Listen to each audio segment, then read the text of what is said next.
بسم اللہ الرحمن الرحیم۔ عبداللہ ذبح نہیں ہوئے مگر قربان ہوئے، تیار ہو گئے قربان ہونے کے لیے، اس لیے ذبیح کہلائیں گے۔ حضرت اسماعیل ذبح نہیں ہوئے مگر تیار ہو گئے، ذبیح کہلائیں گے۔ فرماتے ہیں نبی انا ابن ذبیحتین، میں دو ذبیحوں کی اولاد، اسماعیل کی نسل بھی میں ہی ہوں اور عبداللہ کی اولاد بھی میں ہی ہوں۔ حضرت اسماعیل ذبح نہیں ہوئے مگر قیامت تک ذبیح اللہ کہلائیں گے۔ جو علی بچپن سے بستر بدل بدل کے نبی کی جگہ پر جان قربان کرتا رہا، شب ہجرت اپنی جان دے دی، ایک چھری نہیں 24 قابیلوں کی تلواریں تھیں جو مولا علی کے اوپر چلنے کے لیے تیار تھیں۔ اب اگر اس رمضان کو علی شہید نہ ہوتے تب بھی علی شہید ہیں۔ عزیزو، فخر کرتے ہوئے نظر آ رہے ہیں مولا سجاد، میرا ننیحال بھی بلند، میرا ددیال بھی بلند پایا۔ 3 بیویاں اسیر بنا کے لائی گئیں۔ جب مولا علی کو معلوم ہوا کہ یہ شاہ ایران کی بیٹیاں ہیں، امام نے فرمایا ان کی رسیاں کھولو۔ شہزادوں اور شہزادیوں کے ساتھ اور خاندانی لوگوں کے ساتھ رویے مختلف ہوتے ہیں۔ فرمایا کہ شریف النفس خاندان ہے، لہذا انہیں اختیار دیا جائے کہ یہ کسی کے ساتھ عقد کرنا چاہیں تو یہ عقد کر سکتی ہیں۔ 2 مختلف بیویوں کا عقد بھی ان کی پسند کے مطابق ہوا، اور بیوی شاہ زنان، شاہ زنان سیدۃ النساء، جس کا عربی بنے گا سیدۃ النساء، نام ہے شاہ زنان فارسی میں، عربی میں بنے گا سیدۃ النساء۔ وہ مجمع میں ایسے جیسے کسی کو تلاش کر رہی ہوں جسے پہلے سے جانتی ہوں۔ مولا علی کے عقب میں امام حسن، امام حسن کے عقب میں امام حسین، تو اشارہ کر کے کہا کہ وہ جوان جو کھڑا ہے امام حسین کی طرف اشارہ کیا، میں ان سے عقد کرنا چاہتی ہوں۔ امام حسین سے اس بی بی کا عقد مولا علی نے پڑھایا اور فرمایا شاہ زنان عربی میں سیدۃ النساء، یہ فاطمہ کا لقب ہے، ہم تمہارا نام بدلیں گے، تم شہر بانو۔ یہ شاہ زنان سے شہر بانو مولا علی نے کیا، اور اس بی بی شہر بانو سے امام حسین کا نور منتقل ہوا امام سجاد کی صورت میں۔ ننیال شاہ ایران، ددیال بنی ہاشم، وہ بھی حسین ابن علی جیسا بابا۔ جب پوچھا نا کسی نے، بعد میں جب پوچھا گھر والوں میں سے کہ بیوی نے پوچھا کہ تم ایسے حسین کو پہچانتی تھی، فرمایا کہ میں 3 دن سے خواب دیکھ رہی، میرے خواب میں رسول اللہ آ رہے تھے اور ان کے ساتھ فاطمہ زہرا آ رہی تھی، اور اپنے ساتھ اپنے حسین کو لا رہے تھے، اور بتا رہے تھے کہ کچھ دن کے بعد ایسے ایسے جاؤ گے، تمہیں ایسے لے جایا جائے گا، وہاں تم سے یہ سوال کیا جائے گا، تمہیں یہ اختیار دیا جائے گا۔ میں زہرا اپنے بچے حسین کا رشتہ لے کر آئی ہوں، تمہیں جب اختیار دے دیا جائے تو میرے حسین سے تم عقد کرو۔ امام سجاد 4 برس کے تھے جب بی بی شہربانو کی رحلت ہو گئی۔ یہ جو ایران کی پہاڑیوں میں بی بی شہربانو دفن ہے، یہ امام سجاد کی والدہ ہیں، یہ ثابت نہیں ہے، لیکن یہ طے ہے کہ بی بی کربلا میں نہیں جنت البقیع میں دفن ہے، کیونکہ مدینے میں بی بی کی رحلت ہوئی ہے، جوانی میں رحلت ہوئی ہے۔ کم سن تھے امام سجاد۔ جو بچہ، جو فرزند ننیحال سے شاہ ہو، شہزادوں کی نسل ہو، وہ بچپنے میں یتیم ہو گیا، وہ جانتا ہے کہ ماں کا چھننا کیا ہے۔ عزیزانو، اللہ نے بھی ہر ایک سے امتحان اس کے مزاج کے مطابق لیا ہے۔ حضرت ابراہیم کے منت مرادوں کے بعد حضرت اسماعیل کی ولادت ہوئی، اللہ نے کہا ابراہیم اسماعیل کے گلے پہ چھری چلا دو، یہ حضرت ابراہیم کا امتحان ہے۔ حضرت یوسف پانی سے ہولتے تھے، بھائیوں نے کنویں میں ڈال دیا، یہ حضرت یوسف کا امتحان ہے۔ عزیزانو، سنو کہ جناب زہرا کے مزاج میں مانگنا نہیں تھا، کبھی اپنے بابا سے کچھ نہیں مانگتی تھی، کبھی اپنے شوہر سے کچھ نہیں مانگتی تھی۔ جسے مانگنا ہی نہ آتا ہو، بولنا ہی نہ آتا ہو، اپنی حاجت کا اظہار ہی نہ کرتی ہو، یہ جناب زہرا کا امتحان ہے کہ جس کو 3 دن تک مانگنے جاتی رہی بابا سے کنیز، کہہ نہیں پاتی تھی، بغیر کہے آ جاتی تھی۔ نبی مکرم 30 دن بی بی کے پیچھے پیچھے عقب میں آئے، بعد میں آئے، اور آ کر کہا فاطمہ تم کچھ کہنا چاہتی ہو؟ جناب فضا نے فرمایا اے اللہ کے رسول، ذرا فاطمہ کا ہاتھ دیکھیے۔ اب نبی نے جو ہاتھ دیکھا سیدہ کا، تو ہاتھ چکی کی چوک سے زخمی تھا۔ فرمایا ہاتھ زخمی ہو گیا ہے مگر مجھے اپنے حصے کا کام نہیں کرنے دیتی، اور اپنے حصے کا کام خود کرتی ہیں اور مجھے نہیں کرنے دیتی. تو میں نے خواہش کی تھی کہ نبی سے کنیز مانگ لیجیے. یہ آپ سے کنیز مانگنے جاتی ہیں مگر آپ سے مانگ نہیں پاتی. مولا علی نے جب بیوی بستر علالت پر تھیں تو بیوی سے فرمایا فاطمہ کچھ کہو, کچھ مانگو. بہت اصرار کیا تو جناب زہرا نے فرمایا مجھے انار لا دیں. مولا نے انار حاصل کیے, انار لیے. رستے میں فقیروں نے مانگے, مولا نے رستے میں انار بانٹ دیے. گھر میں خالی ہاتھ آ گئے. سامنے جناب زہرا کے ایک خان رکھا ہوا تھا اناروں سے پور. مولا نے پوچھا فاطمہ یہ انار کہاں سے آئے؟ فرمایا دروازے پہ دستک ہوئی تھی, آنے والے نے کہا علی نے بھیجے. کبھی اپنے شوہر سے کچھ نہیں مانگا, کبھی اپنے بابا سے کچھ نہیں مانگا. جس کے مزاج میں مانگنا نہیں تھا اس کا امتحان یہ ہے کہ بھرے دربار میں فدق مانگنا ہوگا. بھرے دربار میں فدق مانگیں, یہ سیدہ کا امتحان ہے. مولا علی کا مزاج, مولا علی کے مزاج میں غیرت مندی بہت تھی. ایک اجنبی عورت کو, ایک یہودی عورت کو بازار میں پٹتے ہوئے دیکھا. اس کے گھر والے مارتے ہوئے لے جا رہے تھے. 3 دن تک علی نے کھانا نہیں کھایا. جب علی مولا کے سامنے کھانا ہوتا تھا نا, فرماتے تھے میں نے ایک عورت کو پٹتے ہوئے دیکھا ہے. رو رہے ہیں نا حضرات, آنکھوں میں آنسو آ گئے. مجھے تو بہت زیادہ محنت کی ضرورت ہی نہیں ہے, آج شب شہادت ہے, مجلسی لوگ بیٹھے ہیں, بات اشارے میں ہی مکمل ہو جائے. جو علی ایک اجنبی عورت کو پٹتے ہوئے دیکھے, 3 دن کھانا نہ کھائے, اس نے اپنی زوجہ پہ جلتا ہوا دروازہ, اڑتا ہوا ہاتھ, زخمی بازو, پہلو شکستہ, اجرکم اللہ, اجرکم اللہ, اجرکم اللہ. خدا کسی غم میں نہ رلائے سوائے غم اہل بیت کے, ہمیں رونے رلانے والوں میں قرار دے. امام حسین کے مزاج میں, امام کی ساخت جسمانی میں آپ کو پیاس بہت لگتی تھی. امام کو بار بار پانی کی ضرورت ہوتی تھی. یہ امام حسین کا امتحان تھا. کربلا میں حسین سب سے زیادہ پیاسے ہیں. اور کتنی تکلیف ہوتی تھی امام کو پانی نہ ملنے پر. اسی کا احساس تھا جس پر سکینہ نے ذوالجلال سے کہا مجھے اتنا بتا دے, پانی پلا کر مارا یا میرے بابا کو پیاسا مار دیا. اجرکم اللہ, اجرکم اللہ. اپنی آوازوں کو آزاد کریں گے. جب آپ بلند آواز سے روتے ہیں نا, آئمہ اہل بیت دعائیں دیتے ہیں. آئمہ کی آرزو ہے, جناب زہرا کی آرزو ہے. مجلس میں خواتین بھی بیٹھی ہیں. میں گزارش کروں گا خبردار, ہوشیار, کسی کو دھکا نہ لگ جائے. کیا معلوم کہ آپ کے برابر میں ہی کوئی دادی اپنی پوتی کو لائے بیٹھی ہو. میں مردوں سے بھی گزارش کروں گا, احساس رہے ہمارے درمیان رسول اللہ بھی آ سکتے ہیں. امام سجاد کی مجلس ہے, آج تو امام سے کہیے مولا آپ کا اختیار ہے, آپ جہاں چاہیں جائیں, مگر آج ایک لمحے کے لیے اس مجلس میں بھی آ جائیے. یہ سب آپ کے چاہنے والے ہیں. آپ کا پرسہ آپ کے بابا کو, آپ کی دادی کو, آپ کے نانا کو دینے کے لیے جمع ہے. امام سجاد کا بدن نازنین بہت تھا. میں نے بہت دیر لگائی یہ جملہ کہنے میں. امام کا بدن مبارک نازنین بہت تھا, نرم نرم ہاتھ تھے. جیسے حضرت عباس کا بدن قوی ہے کل تھا نا, ایسا نہیں تھا حضرت امام سجاد کا بدن. نازنین بدن بہت تھا. جب بھی کبھی سفر سے لوٹتے تھے تو امام کو بخار ہو جاتا تھا.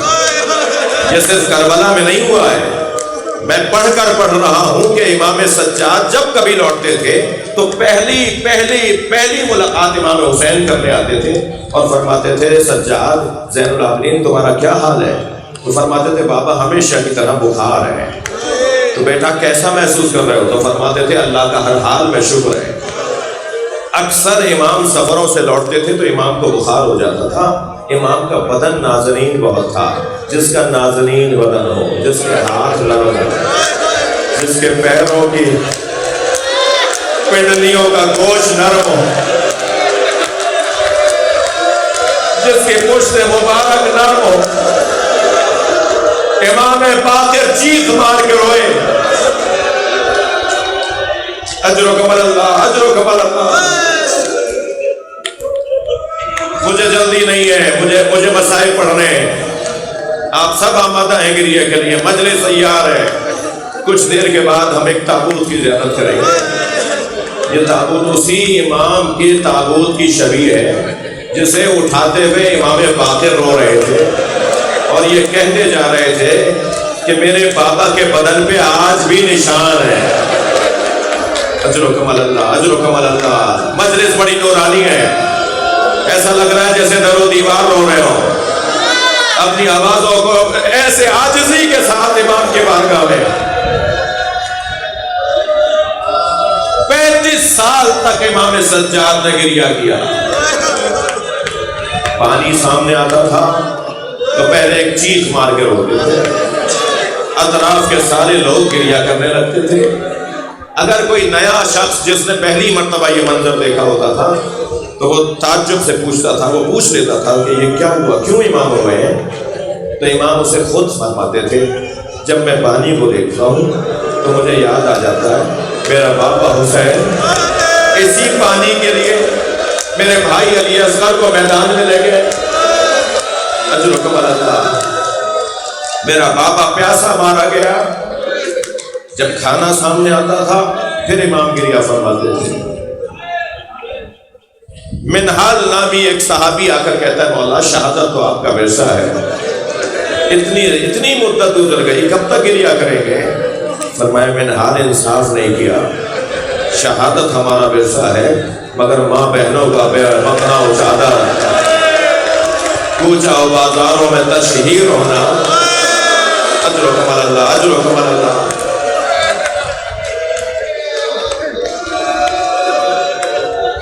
ابن ربی نامی ایک راوی ہے، وہ کہتا ہے کہ میں شام کے ایک سرائے میں ایک مسافر خانے میں ٹھہرا ہوا تھا، میں سو رہا تھا کہ شادیانے بجنے کی آوازیں آئیں، رقص اور طرب کی آوازیں آئیں۔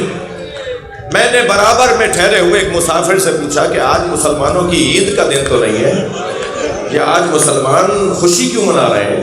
تو اس نے کہا کہ کربلا میں ایک باغی نے خروج کیا تھا، اسے مار دیا گیا، اس کے بچوں کو اسیر بنا کر لائے ہیں، یہ کامیابی کا جشن منایا جا رہا ہے۔ ابن ربی کہتا ہے مجھے سمجھ میں نہیں آیا یہ کربلا میں کون باغی مارا گیا ہے، کون باغی مارا گیا ہے؟ کہتا ہے میں مسافر خانے سے باہر آیا تو میں نے عجیب منظر دیکھا کہ کٹے ہوئے سر ہیں جو نیزوں کی انیوں پر ہیں اور سروں سے نور جھلک رہا ہے، نورانی چہرے ہیں، روبدار چہرے ہیں۔ پھر میں نے دیکھا کہ کچھ بیویاں ہیں جو رسیوں میں بندھی ہوئی ہیں۔ پھر اچانک میری نگاہ گئی کہ ایک اسیر ہے جس کے ہاتھوں میں ہتھکڑیاں، بیڑیاں، پیروں میں بیڑیاں، گلے میں توق، وہ اس قافلے کے آگے آگے چل رہا ہے، کبھی اسے کھینچا جاتا ہے، کبھی اسے روک دیا جاتا ہے۔ ابن ربی کہتا ہے میں ان کے قریب گیا اور میں نے جا کے کہا تم نے کربلا میں کیا کیا تھا جو تمہارے بڑوں کو مار دیا، تمہیں اسیر بنا لیا؟ تو ابن ربی کہتا ہے جیسے ہی میں نے ان سے سوال کیا تو انہوں نے اپنی گردن اٹھا کر مجھے دیکھا اور غور سے دیکھ کر کہا ابن ربی تم تو بصرے کے رہنے والے ہو۔ اجرکم اللہ، اجرکم اللہ۔ کہتا ہے میرے ہاتھ پیر کانپنے لگے، یہ کون ہے جو مجھے جانتے ہیں؟ میں نے کہا من انت، آپ کون ہے؟ کہا ابن ربی میں علی زین العابدین۔ ابن ربی نے ایک مرتبہ پوچھا علی ابن الحسین زین العابدین؟ ہاں میں حسین کا بیٹا علی زین العابدین۔ کہا حسین کہاں ہے؟ کہا وہ جو نیزے کی علی میں قرآن تلاوت کرنے والا سر ہے۔ اجرکم اللہ، اجرکم اللہ۔ وہ میرے بابا حسین کا سر ہے، وہ علی اکبر بھائی کا سر ہے، وہ گھوڑے کی گردن میں عباس کا سر ہے۔ اور اب ان بیویوں کے بارے میں نہ پوچھنا، اس میں حسین کی بہنیں، میری پھوپھیاں، میری ماں، میری بہنیں۔ ابن ربی تلوار نکالنے کا امام نے فرمایا تلوار نہ نکالو، اللہ کسی امیر کو، کسی کریم کو یہ دل نہ دکھائے جو امتحان اہل بیت نے دیا۔ امام نے فرمایا ابن ربی تمہارے کھیسے میں، تمہاری جیب میں، تمہارے پاس کتنے پیسے ہیں؟ کہا والا 2000 درہم ہے۔ جاؤ کچھ چادریں خرید کر لے آؤ۔ ہم پر تم ہم سے محبت کرنا چاہتے ہو، جاؤ چادریں خرید کر لے آؤ۔ ابن ربیع کہتا ہے میں نے 1000 درہم سے چادریں خریدی اور امام نے فرمایا جاؤ جا کے بیویوں کو دے دو۔ میں نے ابھی بیویوں کو دی ہی تھی کہ کچھ دیر بعد نیزہ بردار آئے، اور پھر شام کے بازار میں واہ حجابہ کے لوہے بلند ہو۔ میں نے آ کر کہا مولا اور حکم کریں میں کیا خدمت کروں؟ فرمایا یہ جو سر نیزوں پر اٹھائے ہیں انہیں شام کے دربار میں انعام ملنا ہے، تم انہیں کچھ پیسے ان سے کہو آگے چلے جائیں تاکہ لوگ سروں کو دیکھیں، میری ماں بہنوں سے دور ہو جائیں۔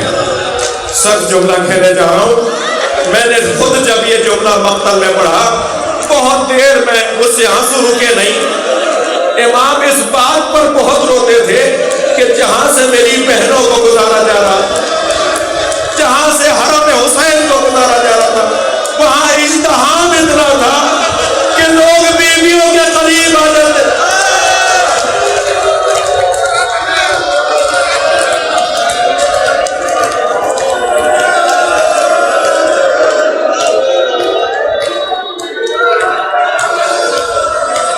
اجرکم اللہ، مستند مقتلوں میں یہ جملہ ہے جو میں نے ابھی پڑھا۔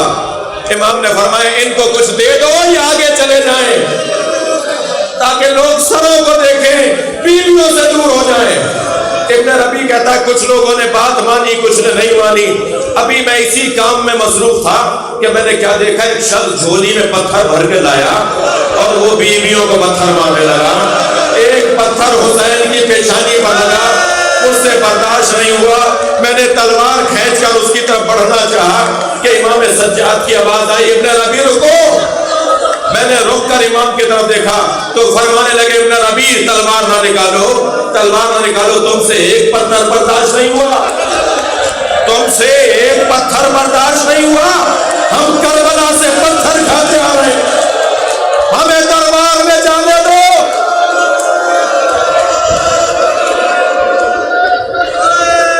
اجرکم اللہ، 35 سال میرے مولا سجاد نے ماتم کیا،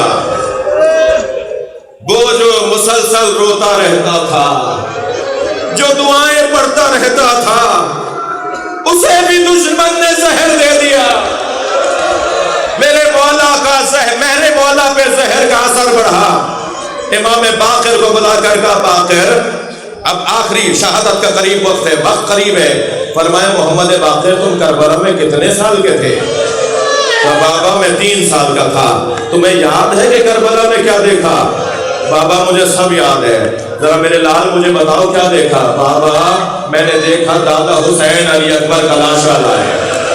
امام کے چیخنے کی آواز بلند ہوئی، بیویوں کا حلقہ، حرم کا حلقہ امام سجاد کے گرد لگا ہوا ہے، حرم بیٹھے ہوئے امام سجاد کے بستر کے قریب۔ امام نے فرمایا بابا میں نے دیکھا دادا حسین قاسم کا لاشا لائے۔ ایک ایک مقتل امام باقر نے سنایا، امام سجاد روتے جا رہے ہیں۔ پھر فرمایا دادا بابا میں نے دیکھا دادا علی اصغر کا لاشا لے کر آئے، دادا حسین علی اصغر کا لاشا لے کر آئے۔ اس پر امام بہت روئے، مگر سنیں گے کس جملے پر امام کی آواز بلند ہوئی؟ انا للہ۔ وہ جملہ یہ تھا بابا میں نے دیکھا دادی زینب کے سر سے چادر، آواز آئی انا للہ وَإِنَّا إِلَيْهِ رَاجِعُونَ۔ یا حسین